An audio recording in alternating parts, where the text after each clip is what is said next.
this is Kailash and welcome again to my YouTube channel. So here is question number 5 of exercise 6.4. D, E and F are the midpoint of side AB, BC and CA of triangle ABC. हम एक ABC triangle draw करते हैं जिसके अंदर हम इसके mid point देखें D, E और F. हमें रेशो फाइंड आउट करना है एरिया का D, E, F इसका पूरी ट्रायंगल ABC के साथ. छोटे वाली जो ट्रायंगल दे रखी है इसका हमें कंप्लीट जो ट्रायंगल ABC उसके साथ रेशो फाइंड करना है इसके एरिया का. तो सबसे पहले गिवन में जो हमें दे रखा वो लिखेंगे कि डी और E mid point of A B और ए सी है. तो हमारा क्या हो जाएगा डी ई किसके इक्वल हो जाएगा एफ सी के और डी ई किसके इक्वल हो जाएगा ए एफ के. ये वाली लाइन सेगमेंट है इसके भी इक्वल होगा और इसके भी इक्वल होगा हमारा. तो अगर ये इसके इक्वल है इसके जो ये पैरेलल दे रखा है तो हमारा क्या हो जाएगा ये डी ई एफ क्या हो जाएगा पैरेललोग्राम हो जाएगा. सो हमने लिख दिया कि डी और ई क्या मिड पॉइंट है ए बी और बी सी के और ये दोनों डी ई एफ सी के पैरेलल है और ए एफ के पैरेलल. तो इसको हम क्या लिख सकते हैं D E F A is a parallelogram. Same जो हमारा एफ और ई है क्या मिड पॉइंट क्या है ए सी और बी सी के. तो ये हमारा क्या ये भी हमारा पैरेललोग्राम हो जाएगा F E B D. Same ऐसे ये भी हमारा पैरेललोग्राम हो जाएगा. तो लिखेंगे यहाँ पर भी as F and E are midpoints of AC and BC. So FE is parallel to AB and FE parallel to BD. So क्या लिख सकते हैं FEBD is a parallelogram. ये दो हमारे क्या होंगे पैरेललोग्राम होंगे. अब हम इन दोनों ट्रायंगल को लेके चलेंगे डी ई एफ और ए बी सी को. In triangle D E F and triangle A B C. इसके अंदर हमें क्या देखा है एंगल जो बी है ये किसके इक्वल हो जाएगा एंगल एफ के इक्वल हो जाएगा. क्यों अपोजिट एंगल हो गए पैरेललोग्राम के. तो लिखेंगे angle B is equal to angle F. Same जो हमारा एंगल ए है किसके इक्वल हो जाएगा एंगल ई के हो जाएंगे ये भी अपोजिट होंगे. तो लिखेंगे angle A is equal to angle E. Reason देंगे opposite angle of parallelogram are equal. Okay अगर दो चीज हमारी इक्वल होगी तो इन दोनों ट्रायंगल को सिमिलर प्रूव कर सकते हैं. So triangle D E F is similar to triangle A B C. आप देखो दोनों ट्रायंगल को अगर हमें सिमिलर प्रूव किया है तो इनका जो एरिया होगा वो किसके इक्वल होगा इसके क्रॉसपोंडिंग पार्ट के स्क्वायर के इक्वल होगा. क्योंकि हमने जो similar area of similar triangle वाली जो थ्योरम की थी उसके अकॉर्डिंग इसके क्रॉसपोंडिंग पार्ट जो दे रखा है उसके स्क्वायर के इक्वल होगा. और मैं जो एरिया ऑफ सिमिलर ट्रायंगल मैंने आपको बताया था लास्ट वीडियो में कि वो मोस्ट इंपोर्टेंट थ्योरम है. अगर आपने वो देखी नहीं है तो नीचे डिस्क्रिप्शन बॉक्स में लिंक दिया आप वहां जाके चेक कर सकते हैं. तो इसको हम लिखेंगे area of D E F upon area of A B C इसके इक्वल हो जाए. क्रॉसपोंडिंग पार्ट क्या दे रखा है डी ई और ए सी. ये जो हमारा डी ई है और ये क्या है ए सी इसके स्क्वायर के इक्वल होगा. रीजन भी दे सकते हैं हम यहाँ पे. या तो हम इसको लिख सकते हैं area of similar triangle by theorem या फिर पूरा लिख सकते हैं कि ratio of areas of two similar triangles are equal to the ratio of square of their corresponding sides. Okay तो ये हमारा क्या हो जाएगा area of D E F और area of triangle A B C. अब जो हमारा डी ई है इसको हम क्या लिख सकते हैं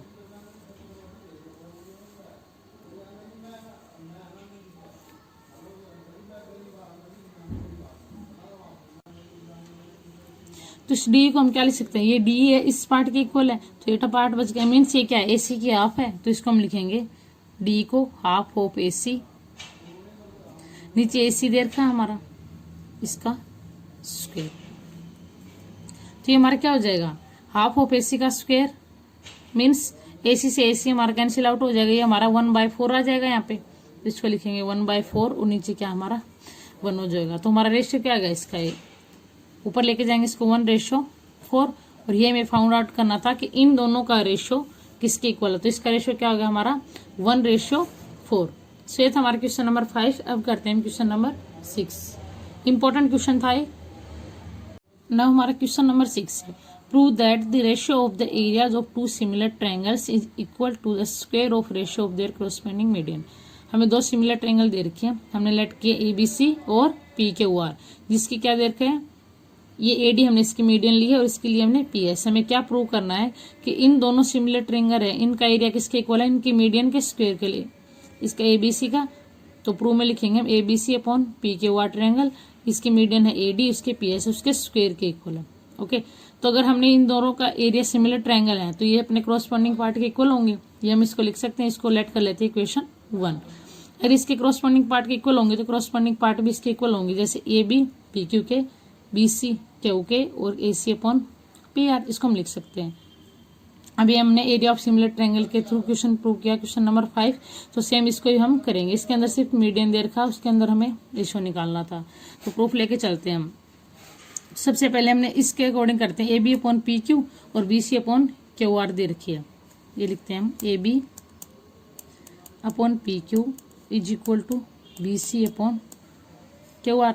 सो हम क्या लिख सकते हैं, AB अपॉन PQ को, ये BC है और ये QR है, तो BC में हम क्या लिख सकते हैं, ट्वाइस ऑफ BD लिख सकते हैं, क्योंकि ये मीडियन है तो इसका मतलब दो बाइसेक्ट करेगी दोनों पार्ट को। सेम ये QS और SR को करेगी, तो हम इसको क्या लिख सकते हैं, BC को ट्वाइस ऑफ BD, और इसको हम लिख सकते हैं ट्वाइस ऑफ QS।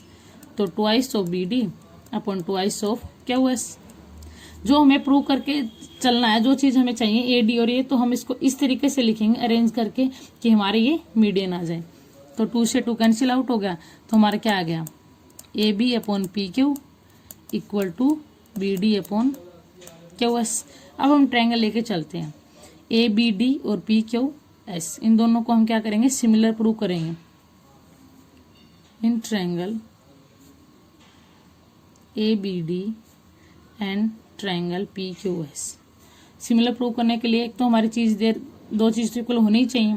फर्स्ट में देर क्या है, एंगल ये जो B है किसके इक्वल है, ये क्योंकि इसके क्या है, दोनों के एरिया सिमिलर है। एरिया सिमिलर है तो इसको हम क्या लिख सकते हैं, ये भी इसका इक्वल हो जाएगा, angle B is equal to angle Q। Second जो हमने अभी प्रूव किया है, AB अपॉन PQ और BD अपॉन QS, इसी के अंदर आती है ट्रायंगल में, तो लिखेंगे AB upon PQ is equal to BD upon QS। दो चीज इक्वल होगी तो क्या लिख सकते हैं, so triangle ABD is similar to triangle PQS। Reason क्या देंगे, साइड एंगल, साइड लिख सकते हैं हम, ये भी तो इसकी इक्वल ही होगी हमारी। साइड एंगल साइड से हमने इसको सिमिलर प्रूव किया है, तो इसके क्रॉसपॉन्डिंग पार्ट क्या हो जाएंगे, इक्वल हो जाएंगे। सो लिखेंगे, so AB upon PQ is equal to, corresponding part में ये भी आ गया हमारा AD, क्योंकि ये ट्रायंगल लेके चलेंगे, ये हमने कर दिया इक्वल, तो ये भी इसके इक्वल हो जाएगा, सिमिलर है तो AD और इसकी क्या है PS और equal to BD upon QS। इसको हम लेट कर लेते हैं इक्वेशन 2। अभी हमें जरूरत इसकी पड़ेगी AD अपॉन PS इसकी, तो लेट कर लेते हैं इसको इक्वेशन 2। अब हम इसको इक्वेशन 1 कौन सी थी हमारी, ये वाली थी, सेकंड हमारी ये हो गई। इन दोनों से हम क्या लिख सकते हैं, सो हम लिखेंगे फ्रॉम इक्वेशन 1 एंड 2। इसके अंदर हमें AB बाई PQ का स्क्वायर, एरिया ऑफ क्या देखा, area of ABC upon area of PQR किसके इक्वल दे रखा है, ये हमें दे रखा है AB अपॉन PQ, तीनों के इक्वल दे रखा। तो हमें इस साइड से प्रूव किया है, तो हम पहले यही लेके चलेंगे, AB बाय PQ का स्क्वायर दे रखा है, तो हम क्या लिख सकते हैं, area of ABC by PQR। AB by PQ की जगह हम क्या लिख सकते हैं, AB बाय PQ। 2 से हमने क्या प्रूव किया है, किसके इक्वल है, AD बाय PS के इक्वल है, तो इसकी जगह पे हम लिख सकते हैं ना AD बाय PS। तो क्या हो जाएगा, area of ABC upon area of PQR, इसके इक्वल हो गया ये AD अपॉन PS, इसका स्क्वायर थी, इसका भी स्क्वायर। और ये हमें प्रूव करना था कि इन दोनों के एरिया, इन दोनों की मीडियन, AD और PS इसकी मीडियन, उसके स्क्वायर के इक्वल प्रूव करना था। सो नीचे लिख देंगे हम प्रूव। ये हो गया हमारा प्रूव। ये था हमारा question number 6। I hope you understand well. अब करते हैं क्वेश्चन नंबर 7 जो कि इस एक्सरसाइज का लास्ट क्वेश्चन। नाउ हमारा क्वेश्चन नंबर 7 है, prove that the area of an equilateral triangle described on one side of a square is equal to the half of the area of quadrilateral triangle described on one of its diagonal। तो सबसे पहले जो हमने दे रखा उसके according हम बनाएंगे, draw करेंगे। स्क्वायर दे रखा, पहले तो हम एक स्क्वायर बना लेते हैं ABCD। अब क्या कह रहा है, equilateral triangle describe on one side of square.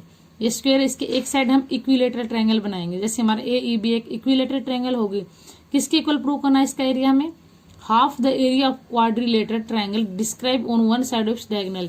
ये जो डायगोनल है इसका बेस लेके हमें एक ट्रायंगल बनानी है। जैसे हमने इसके डायगोनल से ये वाला ट्रायंगल बना लिया DFB। हमें क्या प्रूव करना है, इसका एरिया इसके हाफ के इक्वल प्रूव करना है। ओके, ABE इसका एरिया किसके इक्वल करना है, BDF इसके हाफ के इक्वल प्रूव करना है। तो सबसे पहले जो गिवन दे रखा है उसको हम लिखेंगे, प्रूव को लिख लिया हमने। अब हम इसको प्रूफ करेंगे। प्रूफ के लिए हम लेके चलेंगे। प्रूफ में क्या दे रखा हमें, स्टार्ट कर देते हैं। ये जो ट्रायंगल दे रखी है ये और BDF दोनों ट्रायंगल है तो ये इक्वल ही, और इक्विलेटरल ट्रायंगल में अंदर क्या होता है, तीनों एंगल इक्वल हो जाएंगे। एंगल AEB तीनों एंगल कितने हो जाएंगे, 60 60 60 के। सेम इसमें हो जाएंगे, हमारे इक्विलेटरल ट्रायंगल में तीनों एंगल इक्वल होते हैं। ओके, सो स्टार्ट करते हैं इसको। अगर इनके तीनों एंगल इक्वल होंगे दोनों के, तो इसको हम सिमिलर लिख सकते हैं। So triangle ABE is similar to triangle BDF। Reason क्या देंगे, एंगल एंगल एंगल, तीनों एंगल से इक्वल आएगी। अगर ये दोनों सिमिलर है तो अभी हमने similar triangle area of similar triangle theorem से हमने क्या लिख सकते हैं, इसका इसके क्रॉसपोंडिंग पार्ट और उसके स्क्वायर के इक्वल होगा इनका एरिया। तो लिखेंगे area of ABE upon area of BDF। Corresponding part लेंगे इनके, इसका क्या है AB और इसका क्या, किसके इक्वल हो जाएगा, ये इसके BD के, AB अपॉन BD का स्क्वायर। सेकंड ये AE है, ये B है, तो इसका AE हमारा किसके इक्वल हो जाएगा, इसके BF के, और B इसका क्या हो जाएगा DF के। तो ये हमारे इक्वल साइज है, तो इनको हम कुछ और भी मान सकते हैं। जैसे मैंने ये वाली साइड है AE, इसको हमने लेट कर लिया, ये है हमारे X साइज, तो ये सिमिलर है तो इसको भी X करेंगे। और इसकी जो दोनों साइड है इसको हम क्या लेट कर लेते हैं, Y लेट कर लेते हैं। ये और ये हमारी क्या हो जाएगी, Y। तो ये X अपॉन Y हो जाएगा और ये भी X अपॉन Y हो जाएगा, क्योंकि क्रॉसपोंडिंग पार्ट इक्वल होते हैं इसका। तो इसको हम लिख सकते हैं X अपॉन Y का square is equal to X square by Y square. इसको लेट कर लेते हैं इक्वेशन 1। ओके, अब इन ट्रायंगल ABD लेके चलते हैं। ABD ये वाली ट्रायंगल जो स्क्वायर है इसकी डायगोनल से जो ट्रायंगल बनती है, इसके अंदर हमारा एंगल A क्या दे रखा है, 90 डिग्री है। स्क्वायर का क्या होता है हमारा 90 डिग्री हो सकता है। और दूसरे तरीके से भी हम निकाल सकते हैं, हाइपोटेन्यूज को लेके चलेंगे तो लिखेंगे इसको angle A is equal to 90 degree. Pythagoras से भी इसको 90 डिग्री पाइथागोरस से लिख सकते हैं हम यूजिंग पाइथागोरस थ्योरम, क्योंकि इसका हाइपोटेन्यूज हो गया, इसका बेस हो गया, ये इसका एल्टीट्यूड हो गया। तो हमारा एंगल A क्या हो जाएगा 90 डिग्री का। ओके, तो इसके अंदर जो हमारी साइड होंगी, ये जो इक्विलेटरल ट्रायंगल थी ABE, इसके अंदर ये X है, ये X है, तो ये भी X ही होगी। इक्विलेटरल है तो तीनों साइड इक्वल होंगी। और इसके अंदर ये Y है, ये Y है, तो ये भी हमारी क्या हो जाएगी, Y होगी साइड। तो हम इसको क्या लिख सकते हैं,